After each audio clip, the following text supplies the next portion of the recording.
The flames danced against the night sky, turning the peaceful Newport Mansion district into a scene of chaos.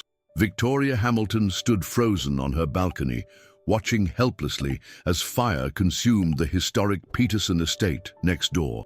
The crackling sound of burning wood mixed with distant sirens, creating a symphony of destruction that would forever change her life. At 28, Victoria had everything money could buy.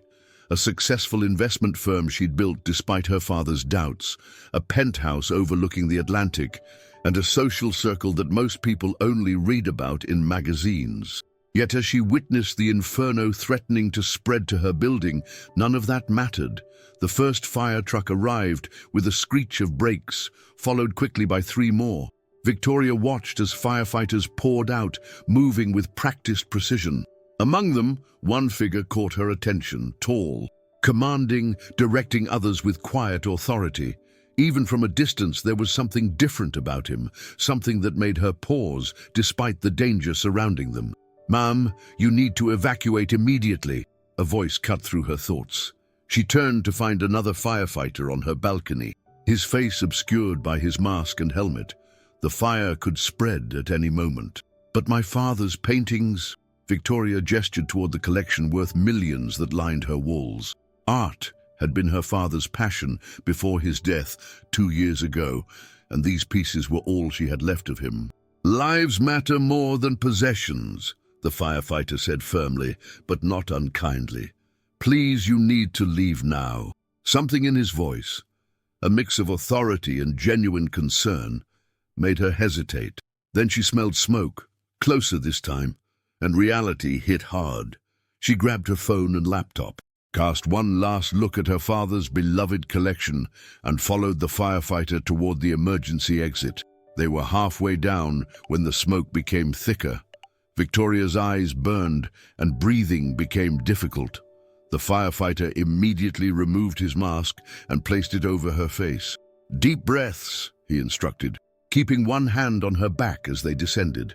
Through the mask, she caught a glimpse of his face for the first time. Strong features, determined brown eyes, and a small scar above his right eyebrow that somehow made him more human, more real than anyone in her usual social circle. They emerged into the chaos of the street, where residents gathered in their nightwear, watching their homes threatened by the growing inferno. The firefighter guided her to a safe distance, checking to ensure she was breathing normally before removing the mask. "Thank you," Victoria said, finally able to speak. "I'm Victoria Hamilton." "Jake Morrison," he replied, already turning back toward the burning buildings. "Stay behind the security line, Ms. Hamilton. We'll do everything we can to save your home." She watched him disappear back into the smoke, joining his colleagues in their battle against the flames. For hours, Victoria stood among her neighbors, clutching her laptop to her chest, watching as firefighters risked their lives to save not just the buildings, but the memories and dreams they contained. As dawn broke, the fire was finally contained. The Peterson estate was largely destroyed, but the firefighters had managed to save the surrounding buildings, including Victoria's.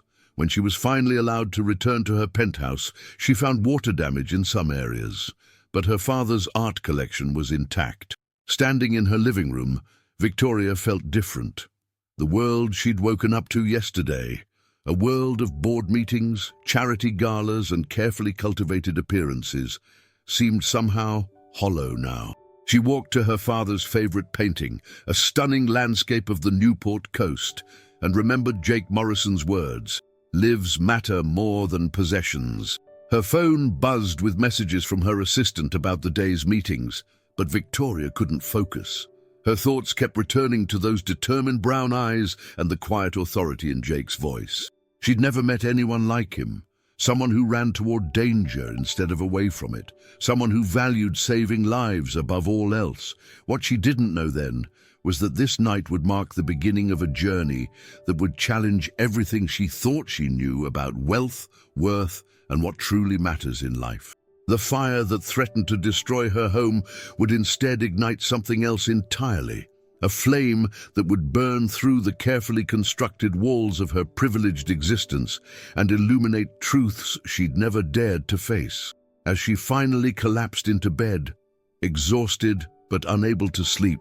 Victoria couldn't shake the feeling that her life had shifted on its axis. The question was, what would she do about it? Victoria couldn't explain why she found herself at Fire Station 37 3 days later, holding a thank you basket that cost more than most people's monthly rent. She'd told herself it was the proper thing to do. After all, these men had saved her father's priceless collection. But as she stood there in her Chanel suit, she knew it was more than that. The station house was nothing like she'd imagined. Instead of the chaos she expected, she found a well-organized facility humming with quiet efficiency. The massive red trucks gleamed under fluorescent lights, equipment meticulously maintained and ready for the next call. "Miss Hamilton!" Jake's voice caught her off guard. He looked different in his navy uniform shirt and work pants, more approachable somehow, though that quiet authority still radiated from him. "This is unexpected. I wanted to thank you and your team properly," she said, lifting the basket slightly.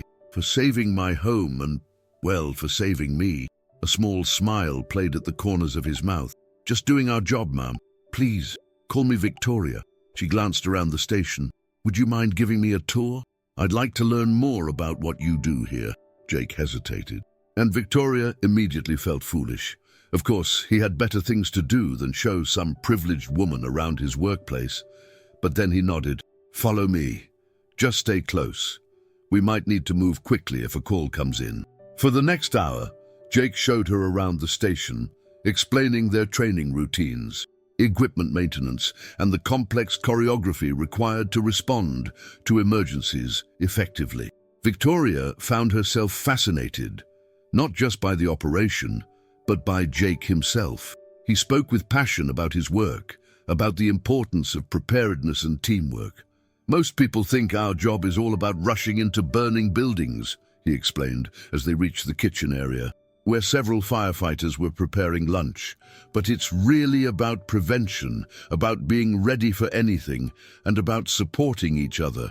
Like a family," Victoria observed, watching the easy camaraderie between the crew members. "Exactly." Jake's expression softened. "When you're trusting someone with your life, they become more than colleagues." The station's alarm suddenly blared, and the kitchen erupted into controlled chaos. Jake immediately switched into command mode. "Sorry, duty calls," he said, already moving toward the equipment room. "Wait," Victoria called after him. Would you have coffee with me sometime?" "When you're off duty." Jake paused, surprise flickering across his features. For a moment, Victoria thought he would refuse. But then he quickly scribbled his number on a nearby notepad. "Text me," he said, before disappearing with his team. That coffee date turned into dinner, which led to long walks along the Newport shore. Victoria found herself drawn to Jake's straightforward nature, his dedication to service, and the way he saw the world so differently from anyone else in her life. "Why did you become a firefighter?" she asked one evening as they walked along the beach, the sun setting over the Atlantic. Jake was quiet for a moment, his eyes on the horizon. "When I was 12, there was a fire in our apartment building. My little sister was trapped inside. A firefighter got her out, but he was badly injured doing it. I remember thinking that was what real courage looked like. Not just running into danger, but doing it to save someone else." Victoria felt something shift inside her at his words. In her world, success was measured in profit margins and social connections. Jake's measure of worth was so fundamentally different, yet somehow made more sense than anything she'd known before. But their growing connection wasn't without its complications. The first time Victoria invited Jake to a charity gala, a mandatory appearance for someone of her social standing, the cultural clash became glaringly apparent. Jake looked uncomfortable in his rented tuxedo, though Victoria thought he wore it better than any of the trust fund heirs in attendance. She watched as her usual social circle subtly sized him up, their polite smiles barely masking their judgment. "So, Jake," Bernard Whitworth III, one of her board members, said with barely concealed condescension, "Victoria tells us you're a firefighter. How fascinating. Must be quite different from our world." "Our world?" Jake's voice was quiet, but firm. Fire doesn't discriminate, Mr. Whitworth. When a building's burning, everyone's world is exactly the same. Victoria felt a surge of pride at his response, but she also noticed the disapproving looks from her colleagues. Later that night, her closest friend Charlotte cornered her by the ladies' room. "Darling, what are you doing?" Charlotte hissed, checking her lipstick in the mirror. "He's very heroic, I'm sure, but be realistic. You're Victoria Hamilton. Your father built an empire. You can't seriously be considering..." "Considering what?" Victoria interrupted, feeling her temper rise. "Dating someone who actually makes a difference in the world instead of just talking about it at charity functions?" But after the gala, doubt crept in. Victoria stood in her penthouse, looking out over the city lights, while Jake leaned against the kitchen counter, his bow tie undone. The silence between them felt heavy with unspoken questions. "That's your world, isn't it?" Jake finally said, his voice carefully neutral. "Galas and board meetings and people who think saving lives is a quaint career choice?" "No!" Victoria started to protest, then stopped herself. "Yes, part of it is, but it's not all of who I am." "I know that," Jake said softly, "but I have to ask, are you ready for what this means? Because I'm not going to change who I am or what I do. I can't be the kind of man those people expect you to be with." Victoria turned to face him, really looking at him, at the strength in his stance, the honesty in his eyes, the small scar that reminded her of his courage. In that moment, she realized she was standing on a precipice. Behind her lay the safe, familiar world of wealth and social expectations. Ahead was something unknown, potentially wonderful, but definitely complicated. The question wasn't just whether she could handle the disapproval of her social circle. It was whether she was brave enough to question everything she'd been taught about success, status, and what makes a life worth living. What she didn't know was that this decision would soon be tested in ways she never could have imagined, and that the real challenge to their relationship was still to come. A challenge that would force both of them to confront their deepest fears and strongest convictions. The crisis came not with a blazing inferno, but with a simple phone call during a board meeting. Victoria was presenting quarterly projections when her assistant rushed in, face pale. "It's the hospital," she whispered. "About Jake." The world seemed to tilt on its axis as Victoria listened to the emergency room doctor. Jake had been injured in a warehouse fire, severe burns, smoke inhalation, currently unconscious. She barely remembered ending the call or gathering her things, barely registered the concerned murmurs of her board members as she rushed out.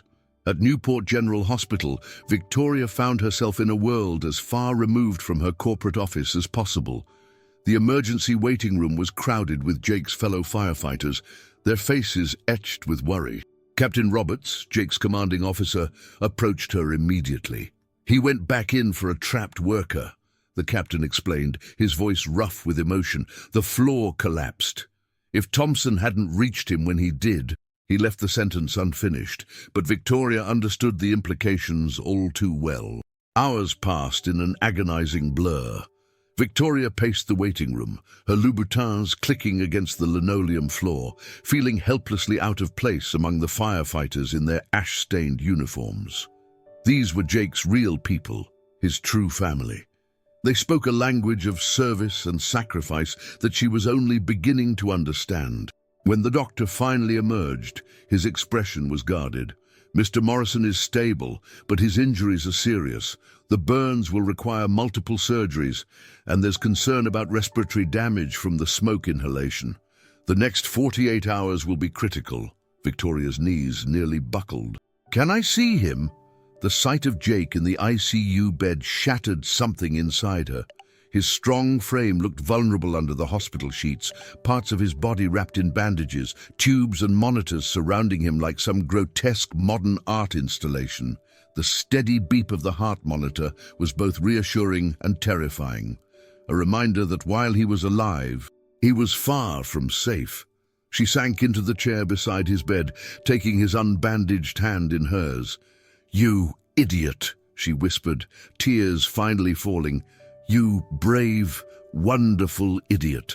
The next few days became a crash course in a different kind of life. Victoria learned about burn treatments and respiratory therapy, about the long road to recovery that lay ahead.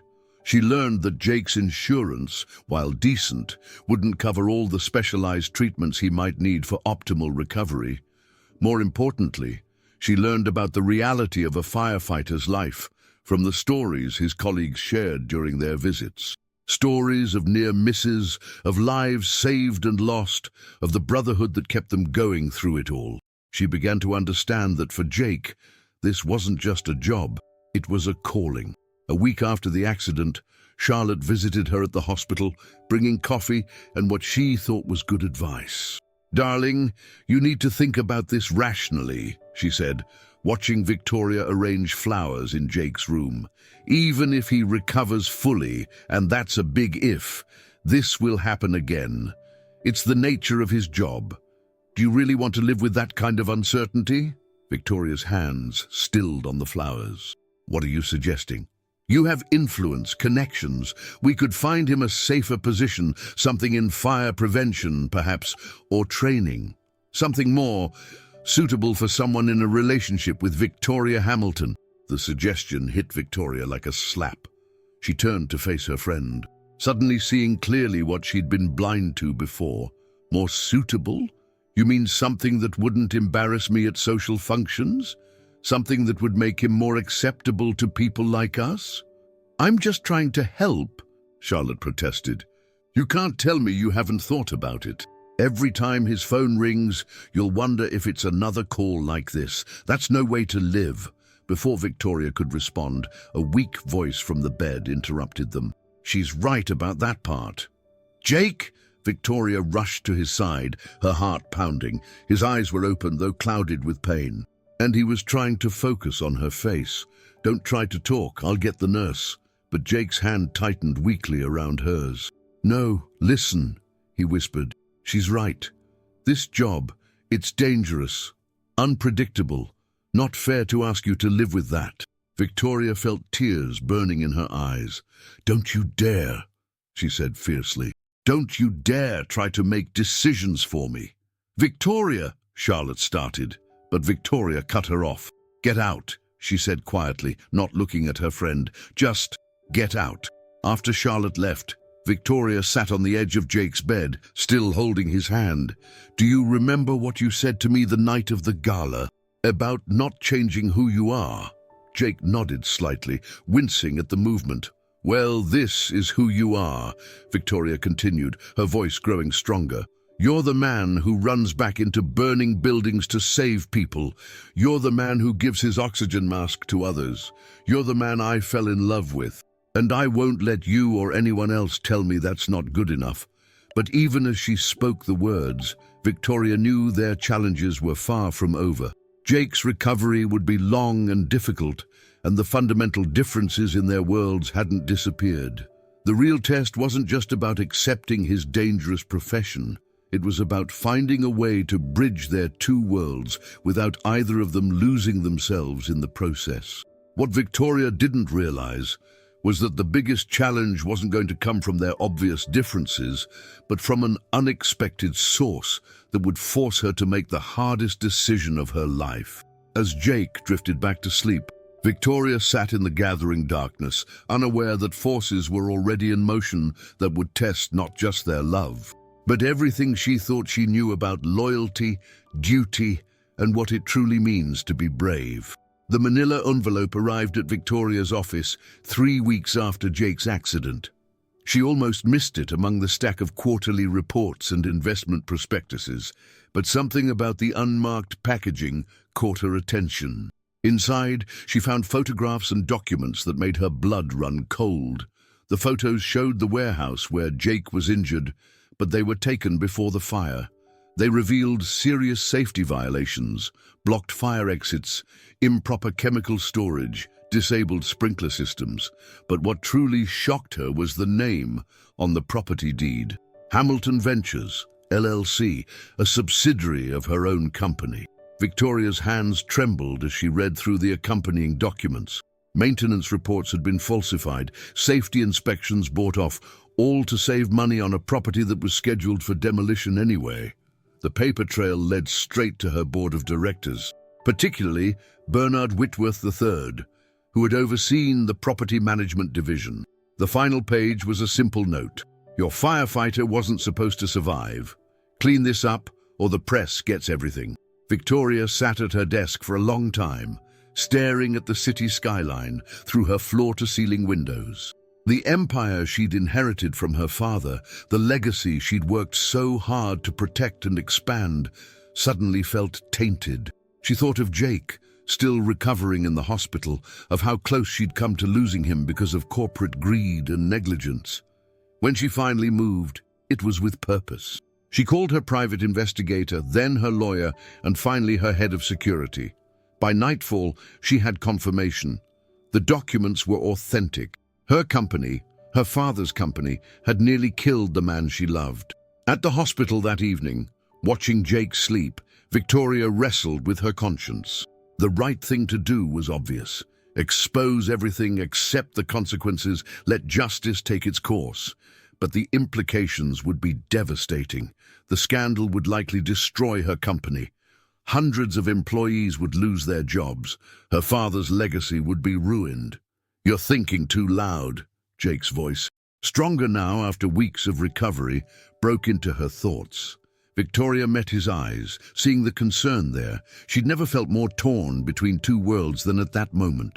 Jake, I need to tell you something, but I'm afraid once I do, you'll never look at me the same way again. She told him everything. Her voice steady, even as tears rolled down her cheeks. Jake listened in silence, his expression unreadable. When she finished, the silence stretched between them like a chasm. What are you going to do? He finally asked. I don't know, Victoria admitted. If I go public, it will destroy everything my father built. If I don't, I'm covering up a crime that nearly killed you and could endanger others. Jake shifted in his bed, wincing slightly. When we're in a burning building, he said slowly, we sometimes have to make impossible choices. Save one life or try for two and risk losing both. There's never a perfect answer. You just have to make the choice you can live with.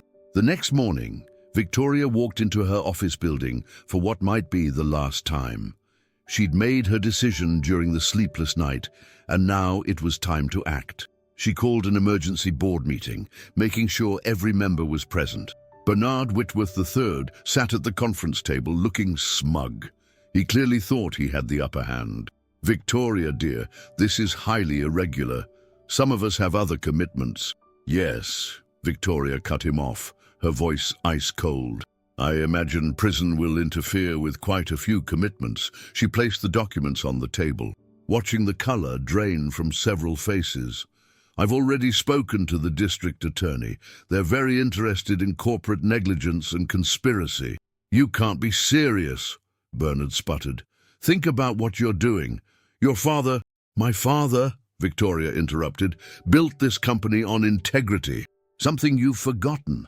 I'm not letting you destroy that legacy by turning it into something corrupt. You'll destroy everything, another board member warned. The company won't survive this scandal. Maybe it shouldn't, Victoria replied.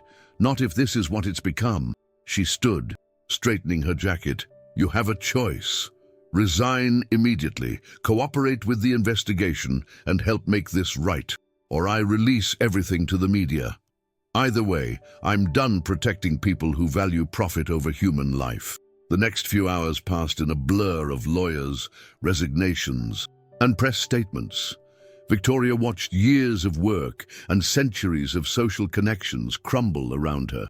Her phone buzzed constantly with messages from so-called friends, ranging from concern to condemnation.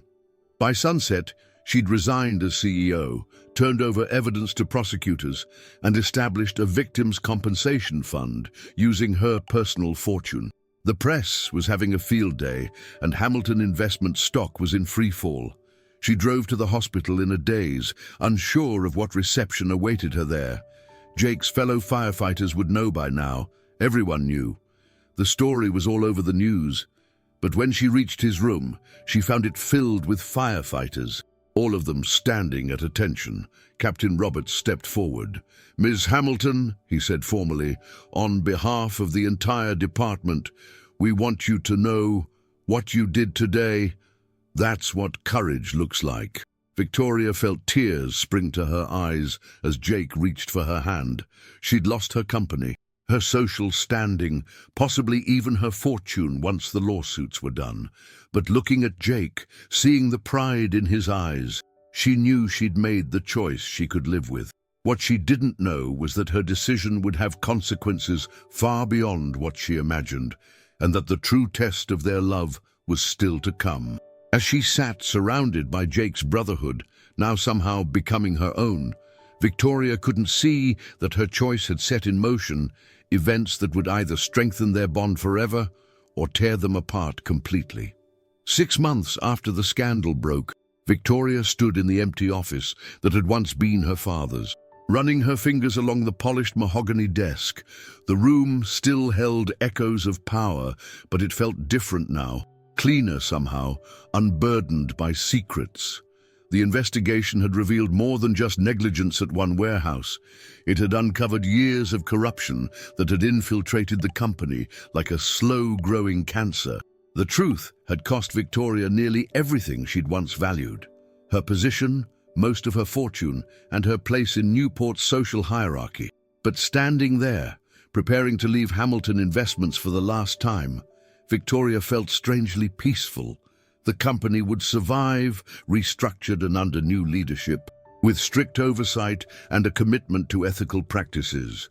She had made sure of that before stepping away completely. "Ready to go?" Jake's voice came from the doorway.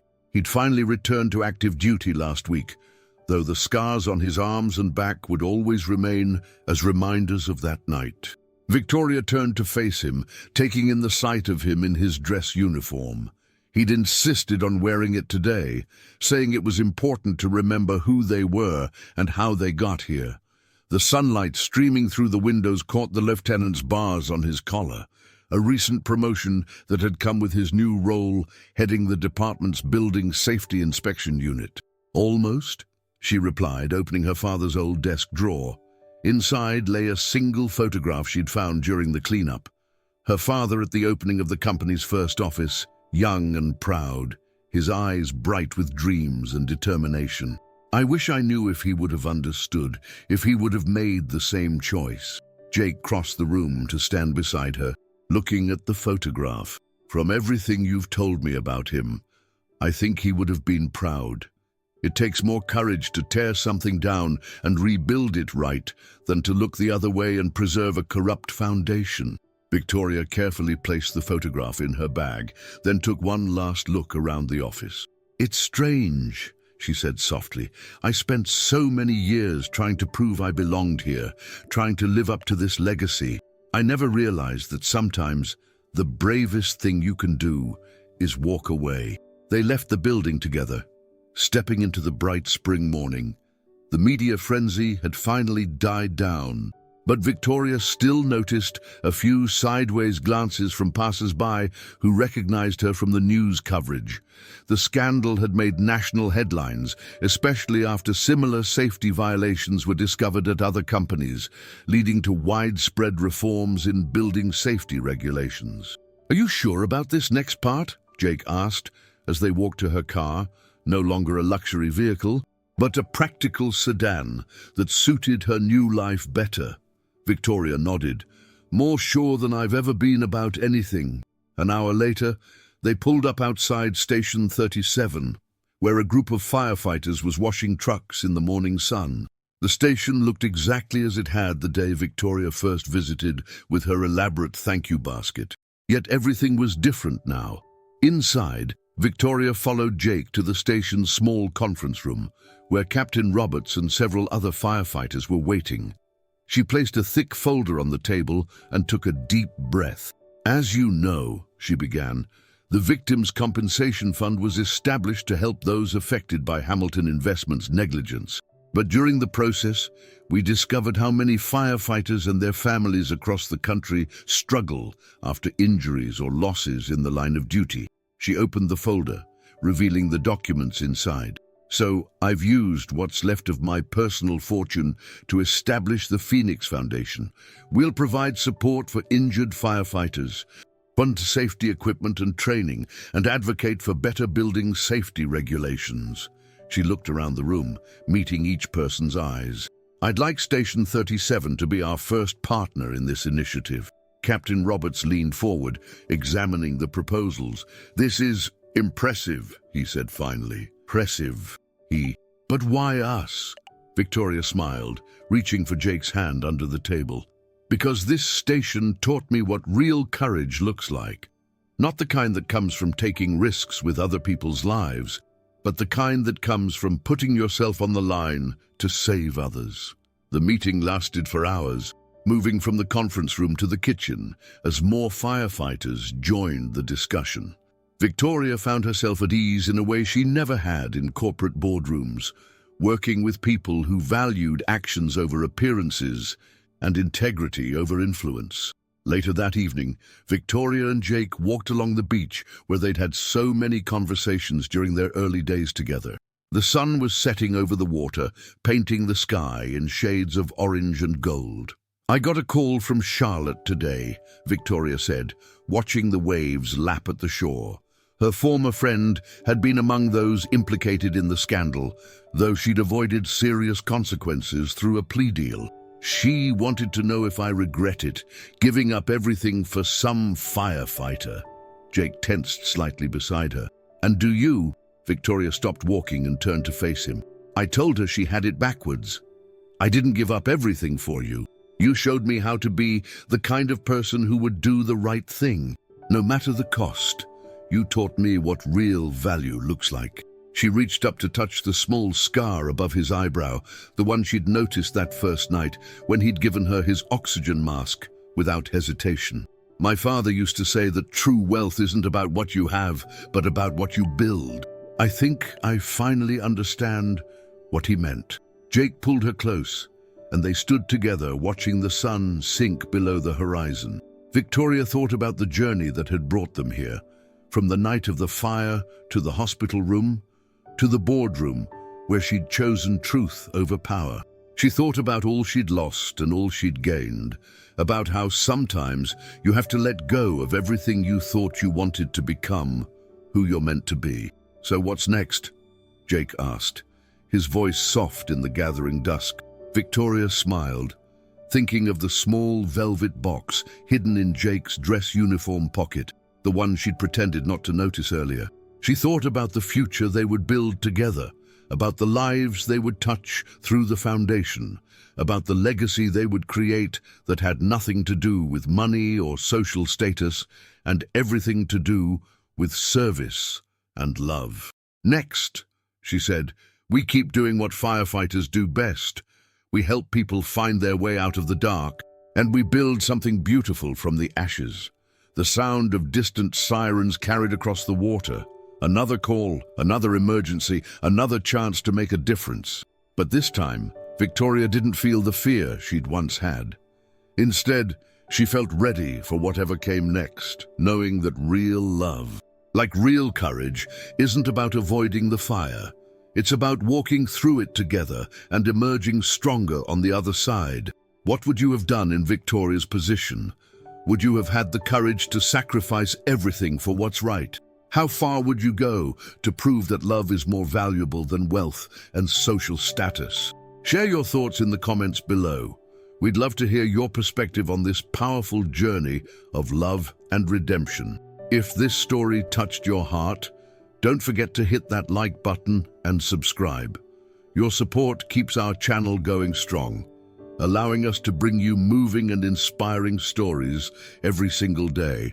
And if you're ready for another emotional journey that will make you believe in the power of true love and second chances, you won't want to miss the extraordinary story waiting for you right there on your left. Trust us, this next tale will take you on just as powerful an emotional ride. Remember, every subscription helps us continue sharing these touching stories that remind us what really matters in life. Don't forget to turn on notifications so you never miss our latest uploads.